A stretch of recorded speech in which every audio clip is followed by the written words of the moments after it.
And welcome back to Orangeline. Now we're going to take a quick look into Reverend Ira Despain's life in this week's Staff Spotlight. Ira Despain does a lot as campus minister of Baker University. One of the things that really gives me a lot of joy and satisfaction here is that I meet with the football team on Friday nights during the season in the fall and lead them in a devotion. It's a Friday night team meeting, the last one before the game on Saturday, and the coach says a few words to them and then hands it over to me, and I lead in a devotion. It means a lot to me to be able to do that. Ira is also a big baseball fan. Well, one of the things that I'm proudest of is that I'm from Chicago, Illinois. I came to Baker from Chicago, so I have real strong roots in Chicago, and because of that, I'm a real strong Cubs fan. I'm a baseball fan.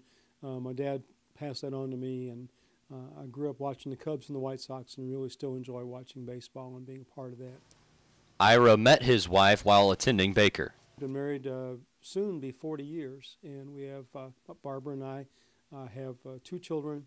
Both of our kids graduated from Baker, and then we have 4 grandchildren, and I enjoy playing with them and working around the house and the yard and those kinds of things. Ira talks about some of his campus involvement while being a student. I was a member of a fraternity here on campus. I was the public address announcer at the football games out at the football field during the fall, and enjoyed that a lot. I was a communications major and with a psych minor. Ira puts a lot of work into leading chapel every week. Well, one of the things that is a central part of what I do each week is lead a chapel service on Thursday.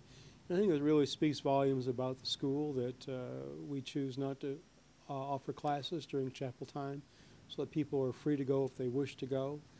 It is the largest student gathering of the week during the school week. 100 or more students come here every Thursday to examine their faith, to pray, to explore, to sing together, and to be together in fellowship. And it speaks volumes, I think, about who the students are right here today. This has been Alex Dingman for KNBU. Thanks for that, Alex. Up next, we went on location for this semester's Last What's Bugging Us with Alex Dingman and Kyle Lauridsen. Alex Dingman here with Kyle Lauridsen. We're doing the What's Bugging Us segment this week here in beautiful Parmenter, a lovely room we have here. Wouldn't quite let us light the fireplace. They didn't trust you with matches for some reason. Not sure why. My track record. Yeah, that's understandable. Let's go ahead and talk about Christmas. Obviously, we love Christmas because you get gifts and you get time off from school. Both those things are awesome. And that's what it's all about, so. Yeah, and you know, the downside is that we have to buy some gifts. But as college students, what really do people expect from us? I mean, obviously, for me, not a lot. They don't expect much anymore. So. I don't have a job. So let's go ahead and talk about what's bugging us about Christmas, however.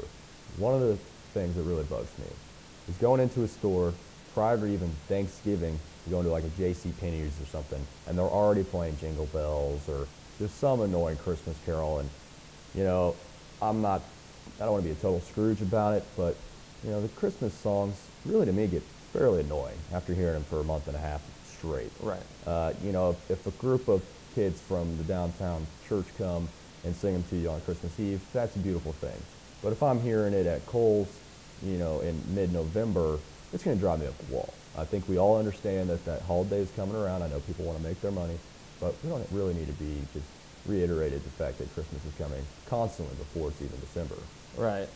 And, you know, just going into department stores for basically this whole month, having a little Jingle Bell Santa, like the Salvation Army guys there. And it's like, you know, I don't have enough change to last me a month every time I go in every store. Yeah, I got laundry, you know. Yeah, and then if you don't, you just walk in, you look away from them, and then they look at you like, look at this kid. He doesn't care about anyone but himself. No. I mean, which... I usually drop in some, you know, a little bit. I try to. They guilt trip me pretty hard. Sometimes you just got to do the trick, like the airdrop, you know, just like you drop something and pull something. Yeah, here you go. That's messed up.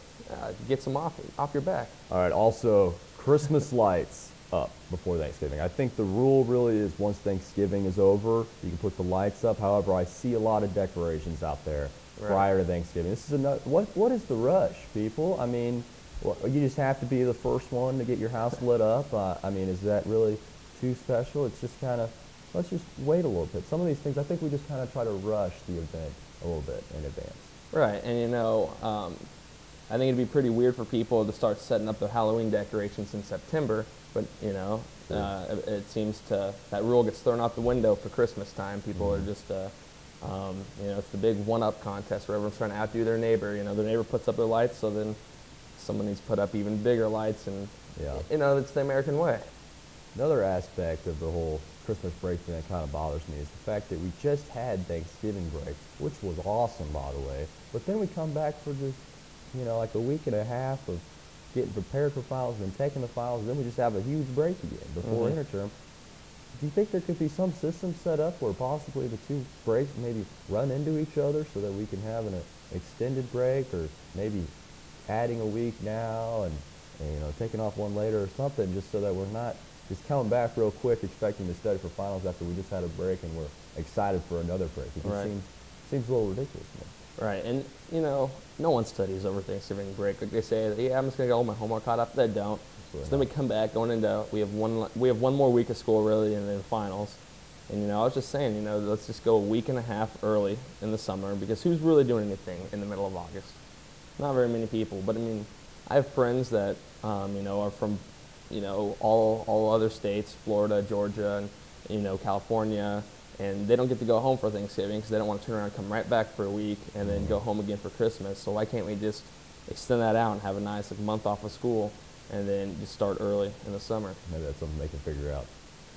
Yeah, possibly. That requires a lot of brain power.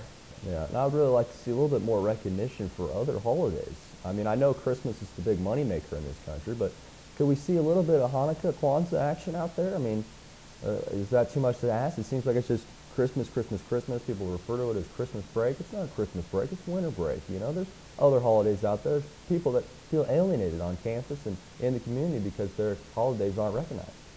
Right, and you know, if they marketed it better, don't you think that maybe you know, all the Jewish holidays could be maybe the moneymaker? Like, how many days of Hanukkah are there compared to Christmas? Yeah, that's a lot of presents. I'm not sure, but yeah, there's a few more. And I, you know, I mean, I'm just glad because that's even more presents for me to not buy people. But yeah, so exactly. Dodged the bullet on that one. Well, we both love Christmas. Nothing against it. We're for the whole message of Christmas. It's just sometimes it kind of feels like it's more about making money for corporations than really celebrating what you should be at this point in time. And so I hope everybody has happy holidays, whether you're Jewish, Christian, Muslim, whatever you may be. Go ahead and celebrate celebration there and take down those decorations when Christmas is over. We're all going to be coming around taking them off. Yeah, actually that's our goal. Yep. By New Year, all Christmas lights are gone. Yep. I'm going to start wearing headphones when I go to Kohl's and JCPenney's and stuff when I start shopping. Can't stand it, man. Drives me crazy. I know. Alex Dingman, Kyle Lauridsen. Back to you. Happy Kwanzaa. Thanks for that. Now we're going to take a quick commercial break, but stay tuned to more Orangeline.